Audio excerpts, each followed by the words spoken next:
ગામડે ગામડે માત્ર ને માત્ર ચૂંટણી સિવાય કોઈ જ ચર્ચા નહીં। ગ્રામજનોમાં ચૂંટણીને લઈને રોમાંચ સાથે ઉત્તેજનાપૂર્ણ માહોલ જોવા મળી રહ્યો છે। ત્યારે આ ચૂંટણી સંદર્ભે ગામડાઓમાં રાજકીય માહોલ અને ગરમાગરમી સાથે ઉત્તેજના ચરમસીમાએ જોવા મળી રહી છે। શિહોર નગરપાલિકામાં હાલ 9 વોર્ડ છે। એક વોર્ડમાં 9 સભ્યો લેખે કુલ 27 સભ્યો માટે આગામી સમયમાં ચૂંટણી યોજાશે। નગરપાલિકાના વહીવટીદાર 24 માસના સમયગાળા દરમિયાન અત્યારે ચોથા ચીફ ઓફિસર ફરજ બજાવી રહ્યા છે। નગરપાલિકાની ચૂંટણી જાહેર થતા ચર્ચાઈ રહ્યું છે કે વર્ષ 1995 થી સતત 5 વર્ષથી શિહોર નગરપાલિકામાં ભાજપ સત્તામાં રહ્યું છે। આ વર્ષે પરિવર્તન થશે કે પુનરાવર્તન થશે એ તો આવનારો સમય જ બતાવશે। પણ હવે નગરપાલિકાની ચૂંટણી જાહેર થતા જ રાજકીય પક્ષો કયા ઉમેદવારને કયા વિસ્તારમાં ચૂંટણી લડાવવી એના રાજકીય સમીકરણો લડાવવા માંડશે।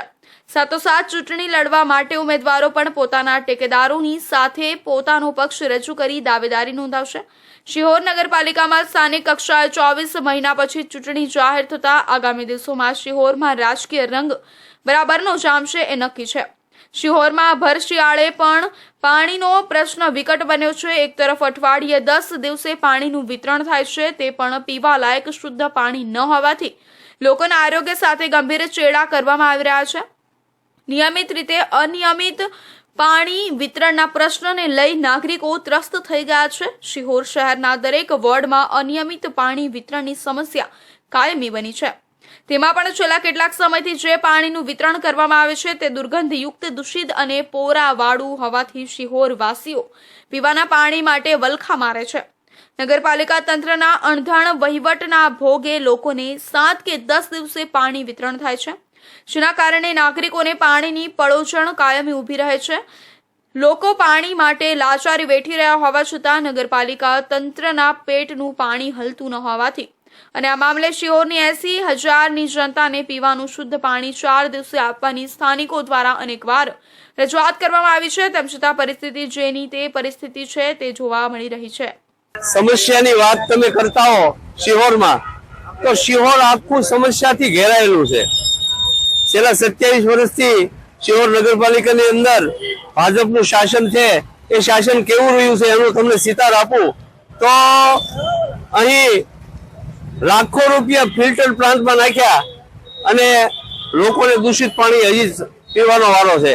શિહોરની સમસ્યાઓની વાત કરીએ તો છેલ્લા 25 વર્ષોથી ભાજપનું શાસન છે, પરંતુ લોકો આજે 21મી સદીમાં જીવતા હોવા છતાં પણ જે પાયાની જરૂરિયાતો હોય, રોટી, કપડા और મકાન, તો એ પાયાની જરૂરિયાતો પણ લોકોની પૂરી થઈ નથી અને પાયાની જરૂરિયાતોથી પીડાઈ રહ્યા છે। સૌથી મુખ્ય પ્રશ્ન છે પાણીનો, કે શિહોરમાં ઉપરથી પૂરતા પ્રમાણમાં પાણી આવે છે, પરંતુ સ્થાનિક તંત્રના આયોજનના અભાવને લીધે, એમની વહીવટી અણઆવડતના લીધે લોકોને 20 દિવસે પાણી મળે છે। અત્યારે જ્યારે સ્થાનિક સ્વરાજની ચૂંટણી આવી છે ત્યારે અમારા શિહોર ગામની અંદર છેલ્લા 25 વર્ષના કાર્યકાળમાં ભાજપના કાર્યકાળમાં કોઈ પણ પ્રકારના વિકાસના કામો થયા નથી, માત્ર પોકળ વાતો થઈ છે। હું જે વોર્ડમાં રહું છું, અમારો વોર્ડ નંબર 5 કહેવાય। વોર્ડ નંબર 5 ની અંદર પણ રોડ, રસ્તા, પાણી અને સ્ટ્રીટ લાઇટો જેવા પ્રાથમિક સુવિધાઓનો પણ અભાવ છે। વોર્ડ નંબર 5 એટલે શિહોરનું હૃદય કહેવાય છે। અમારા ગામની અંદર હાઈવે રસ્તો પણ ખરાબ છે। શિહોરમાં કુલ 9 વોર્ડ છે, જેમાં 23 સભ્ય ભાજપના અને 11 સભ્ય કોંગ્રેસના છે। કોંગ્રેસ સહિત સ્થાનિકોનો આરોપ છે કે શિહોરના લોકો પાણી, ગટર અને રસ્તાઓ જેવી મૂળભૂત જરૂરિયાતોથી વંચિત છે। લોકો કહે છે કે છેલ્લા 40 વર્ષમાં અહીં કોઈ વિકાસ થયો નથી અને તેઓને 15 દિવસમાં એકવાર પાણી મળે છે। ભ્રષ્ટાચાર અને બેરોજગારી પણ અહીંની મુખ્ય સમસ્યાઓમાં સામેલ છે। સ્થાનિક લોકોનું કહેવું છે કે ભાજપે વિકાસના નામે માત્ર પૈસા ખાધા છે અને કોઈ પણ સાવચેત પગલાં લીધા નથી।